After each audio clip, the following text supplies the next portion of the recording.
এমন বন্ধু থাকলে ডাক্তারের দরকার নাই। এক ছেলে প্রেমে ছ্যাঁকা খেয়ে খুব অস্থির হয়ে গেল। তার জন্য তার বন্ধু খুব আফসোস করতে লাগলো। সে তার বন্ধুকে বলল, ডিপ্রেশন ভোলার জন্য আমি মদ খেতে চাই, তুই আমার জন্য ব্যবস্থা করতে পারবি?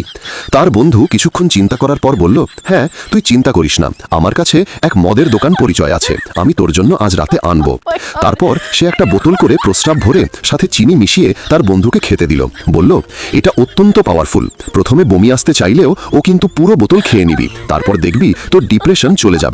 বন্ধুটি তার কথা শুনে অনেক কষ্ট করে পুরো বোতলের মদ খেয়ে নিল। খাওয়ার পর বন্ধুটি বলল, জানিস এটা আসলে কি ছিল? বন্ধু বলল, কি?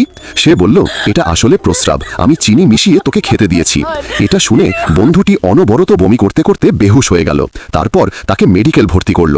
যখন তার সেন্স আসল, আবার তার মদের প্রস্রাবের কথা মনে পড়ল। সে আবার বমি করতে করতে বেহুশ হয়ে গেল। এভাবে সে 1 সপ্তাহ অসুস্থ থাকলো। পরে সত্যিই তার ডিপ্রেশন কেটে গেল।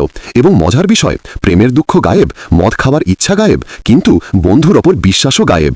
ভাই, এমন বন্ধু থাকলে ডাক্তারের দরকার নাই। ভালো লাগলে সাবস্ক্রাইব করবেন আর ও নতুন নতুন ফানি ভিডিও পেতে আর লাইক করে সাপোর্ট করবেন।